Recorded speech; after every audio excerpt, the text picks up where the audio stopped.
Se promener dans les Alpes, c'est un peu marcher dans l'histoire.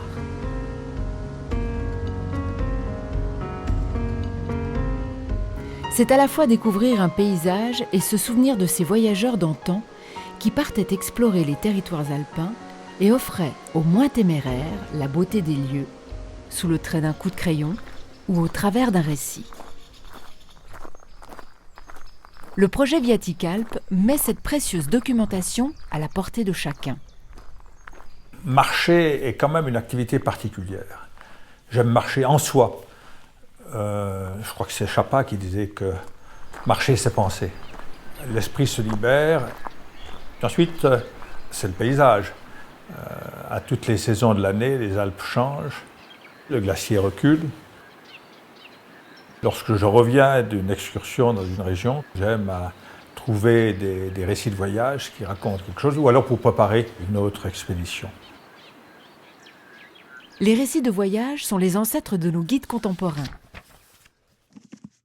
L'Université de Lausanne veut offrir aux chercheurs, comme au grand public, la possibilité de se transposer d'une époque à l'autre grâce à ces trésors écrits entre le XVIe et le XIXe siècle. Il y a très longtemps que je m'intéresse aux récits de voyage, et particulièrement aux voyages en Suisse et aux voyages dans les Alpes. Je me suis rendu compte qu'ils étaient très souvent illustrés, et illustrés par une documentation extraordinairement riche et inconnue, inexploitée. Il y a une sorte de trésor dormant dans les bibliothèques, et il est constitué par ces innombrables images des voyageurs d'autrefois. Les gravures et autres aquarelles de voyage profitent de l'invention de l'imprimerie à la fin du XVe siècle pour se diffuser.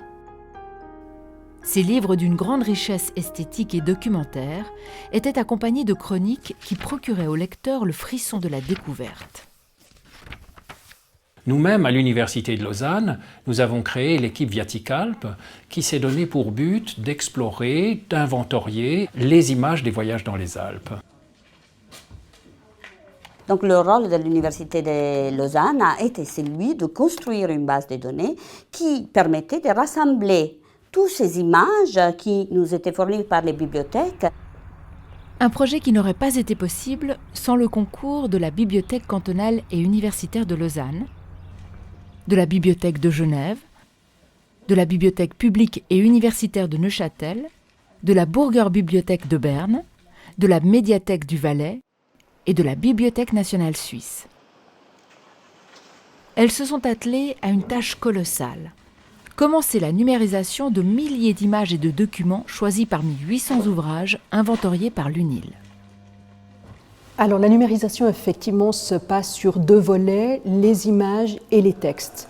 Les images sont importantes parce qu'elles sont effectivement préservées dans un format de très haute qualité, justement aussi pour les générations futures. Près de 2000 images sont déjà disponibles sur Internet via la base de données baptisée Vietimage. Les récits de voyage et les textes qui s'y réfèrent, c'est une thématique qui intéresse énormément de monde. Aussi bien les jeunes, les scientifiques, les personnes plus âgées, tout le monde est intéressé par cette thématique.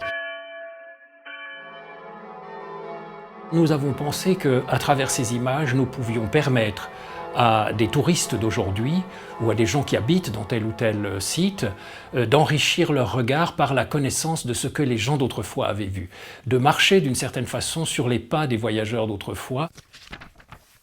Et c'est maintenant possible grâce à la base de données Vietimage, accessible sur Internet. Vous pouvez mener vos recherches par mots-clés, par thème, par ouvrage, par auteur ou simplement en vous baladant sur la carte interactive. Quelle que soit l'image que vous choisissez, elle peut être agrandie et est à chaque fois documentée et reliée au livre qu'elle illustre. Alors bon, les possibilités offertes au grand public sont vraiment multiples.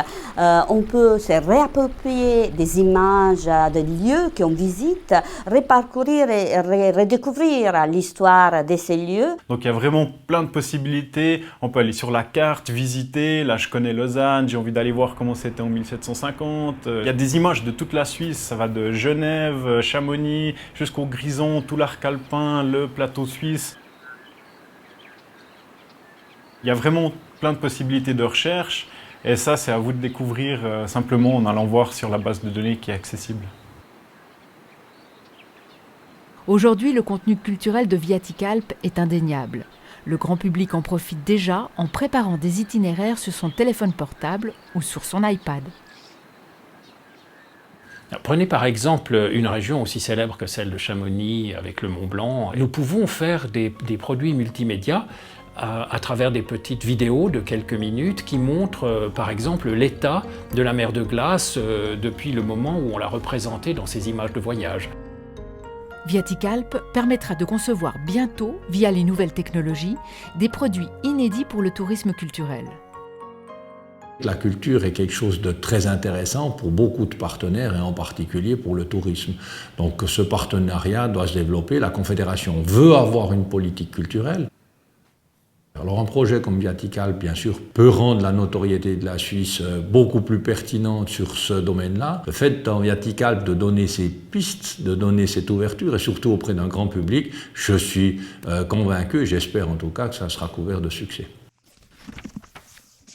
Viaticalpe est un projet qui a une phase de recherche universitaire, mais c'est aussi un projet qui est tourné vers le grand public, qui intéresse l'économie aujourd'hui à travers le tourisme, qui intéresse la transmission culturelle dans un public extrêmement élargi. Et c'est ces différentes facettes du projet Viaticalpe qui me semblent constituer un de ses atouts et une de ses originalités.